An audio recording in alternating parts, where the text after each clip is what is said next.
Merhaba arkadaşlar. Bugün İç Anadolu'nun çok önemli, çok değerli ve çok kıymetli sesi Serbilen Karat hocamızla beraberiz. Sağ olsun hocamız bizi kırmadı. Hocamızdan rica ettik. Zevo türküsünün hikayesini anlatacak bize. 1950 yıllarda Kırşehir Kaman Kürtlerinden Cihan Bey ile göç etmiş bir ailenin kızı olan Zevo. Doğru mu hocam? Evet, doğrudur. Zevo Cihan Bey ile bir aşk yaşadı.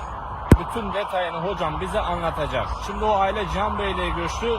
Kulu o zaman köydü. Cihan Beyli modern bir ilçeydi. Evet, Kulu. Hocamız bize bunların bütün detayını anlatacak. Kulu ne zaman köy oldu? Haymana'nın bazı köyleri nasıl Kulu'ya bağlandı? Hocamız bize bunların bütün detayını anlatacak.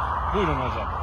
Evet, 1950'lerde o İrfanlı Barajı'nın projesi başlayınca o Kırşehir'in birçok köyünün tarlaları devlet tarafından istimlak edildi. Yani bir nevi baraj projesine dahil edildi. Bu yüzden bazı aileler göç etmek zorunda kaldı. Kaman'ın 4 tane Kürt köyü var. Şimdi Bilikan olarak. Akpınar, Çekilli, Hirfanlı, İkizler, bir de 3 tane de Çadırlı Kürt Mehmet dedikleri köyler var. Bunlar Pisyan aşireti olarak bilinir. Rışvan aşireti olarak zaten Kırşehir genelinde Okçiler, Şıkpılan, Milfikan, Molikan, Berekatan, bir de Bilikan, bunlar Rışvan olarak ağırlıktadır. O Zevo da Kekilli köyü. Yani Kaman'ın Kekilli köyünün Umi Biliken'in kızı. Umi Meste olarak biliniyor. Umi Meste o tarlasının bu şekilde baraja feda edilmesinden dolayı Cihan Bey'le geliyor.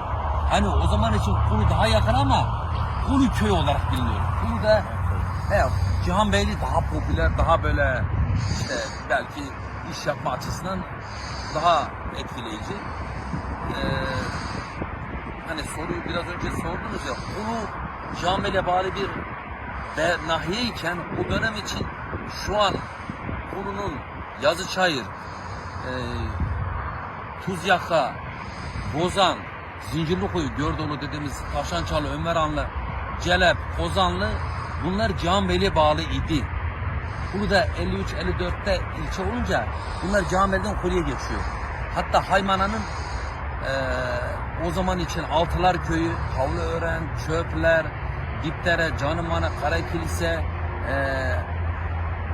Tatar Köyü olan Köstengil, Yaraş, Karacadağ, Yeşilyurt yani Celikan, Kırkpınar, Burunağıl, Şerefli, bunlar da Haymana'dan Kulu'ya bağlanan köylerdir. Kulu sonra popüler oluyor yani. Şimdi bu Umi Biliki dediğimiz Umi Meste Cihan Bey'le göçtüğünüz Zevo'da güzel ama reşit olmayan bir yaşta Ali Kemal isminde köken itibariyle Erzurum'dan gelmiş muhacir diye biliniyor. Yani muhacir demek kötü bir şey değil. Bir insan göçmen ise muhacir deniyor. Yani o sonradan gelmiş Cihan Beyliğe. Ali Kemal Zevo'ya gönül veriyor. Yani muhacire değilmiş ki yani muhacir yanlış anlaşılmasın. Bizim hatta yani şuna da değinelim. Bizim 1915'lerde Rus harbiyle buraya gelmiş, o zaman Haymana'ya gelmiş olan Burunağlı köyü, civar köyler o köy muhacir köy derler. Yani buradan şu olay netleşiyor. 1915'te neredeyse 115-120 yıl olmuş. Gelen bir köye muhacir deniliyorsa bizim diğer o aşiretler, Şıkbızlar, Rışvanlar, Terikanlar, Canbeygillerin demek ki çok çok eski olduğuna da bir işarettir.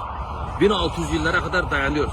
Neden bize muhacir denilmemiş? Çünkü biz çok önceden gelmişiz. Hatta biz bu İç Anadolu'ya geldiğimizde Müslüman olarak belki ağırlık olarak bizim Kürtler vardı.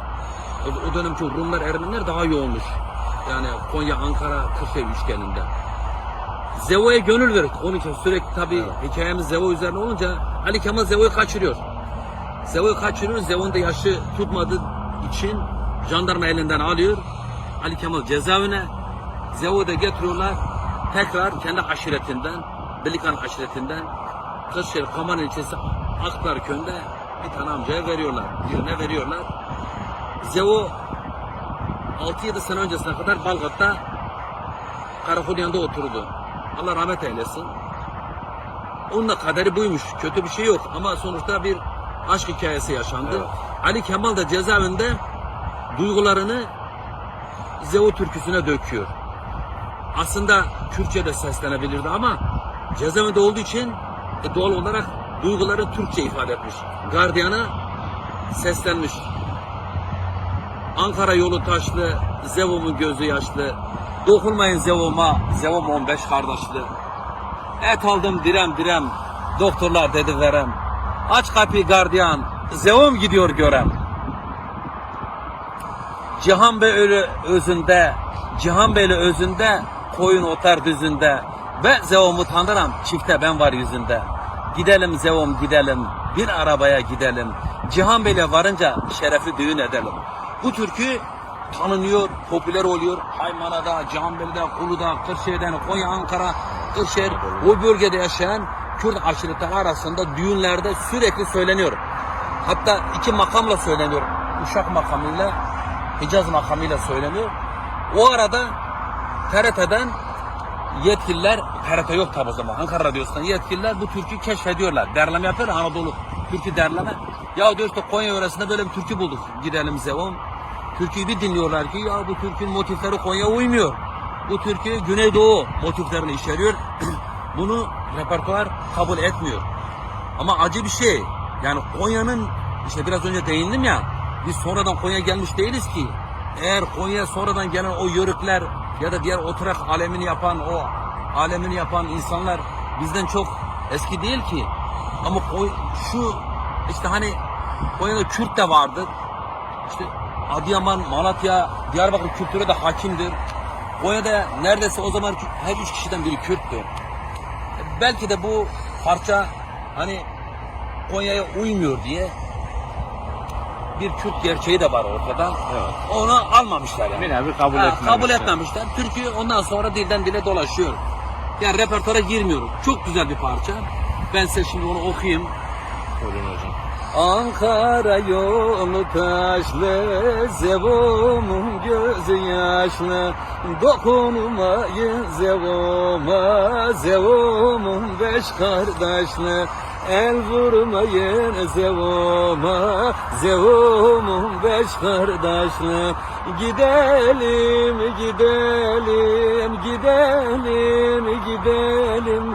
Gidelim Zevom gidelim, bin arabaya gidelim. Cihan Beyli varınca şerefli düğün edelim. Et aldım direm direm, doktorlar dedi verem. Aç kapıyı gardiyan, Zevom gidiyor görem. Aç kapıyı gardiyan, ben de Zevom'u görem. Zevom yar benim yar, gidelim gidelim. Gidelim Zevom gidelim, bin arabaya gidelim.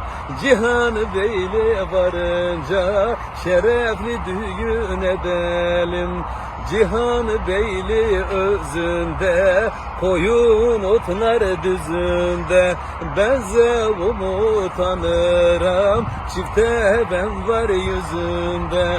Ben Zevom'u tanırım, lo çifte ben var yüzünde. Zevom yar benim yar, gidelim gidelim. Gidelim Zevom gidelim, le bin arabaya gidelim. Cihan Beyli varınca şerefli düğün edelim. Evet. Zevo Ome Biliki dediğimiz Ome Mesten'in kızıdır. Zevo'nun halası da Şerefli Koçhisar, Türkçe adı bunda Hacıyo, Türkçe adı da Küçük Damlacık olarak bilinir. Haçki Hasan'ın hanımıydı, Fatma Meste. Ben Damacı birine bak kasetimde bahsetmişim. Büyük bir aşçı. Kavanika Mazım bu. Onun Zevo'nun bir halası da Basan Meste, o da Bala Kuyular köyü, günde biri Amara köyündeydi. Yani bu Bilikanlı Zevo'nun hikayesi bu. Tabi bunu kimse yanlış anlamasın. Bu bir yaşanmış bir olay. Burada bir kötü niyet yok. Bir art niyet yok.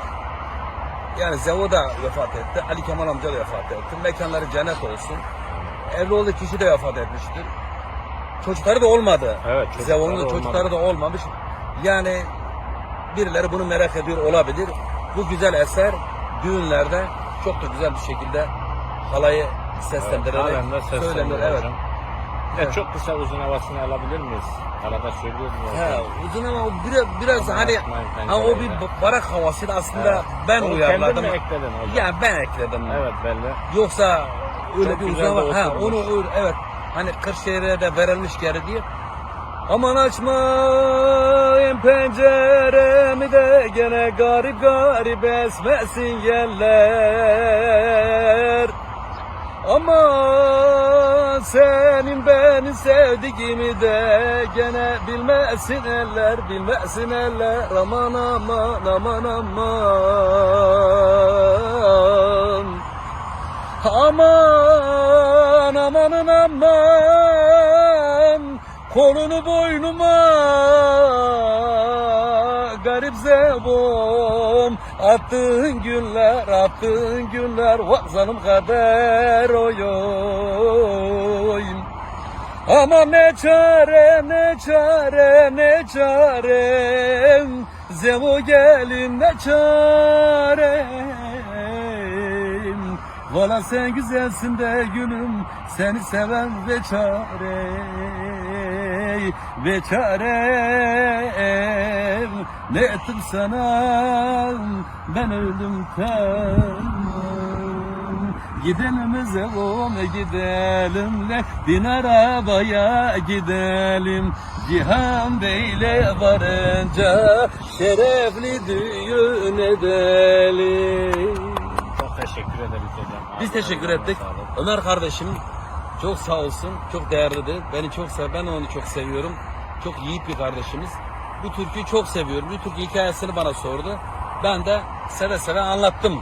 Bir eksiğimiz, bir hatamız varsa affedin ama buradan Kırşehir Kürtlerine, daha doğrusu bütün Kırşehir, herkese, sadece Türk olayı değil. Olay da şarkı Kürtlerle ilgili bir mevzuya değindiği için de bütün Kırşehirli hemşerilerime, Ankaralı, Konyalı, İç Anadolu, Türkiye'deki bütün dostlara sevgiler, saygılar.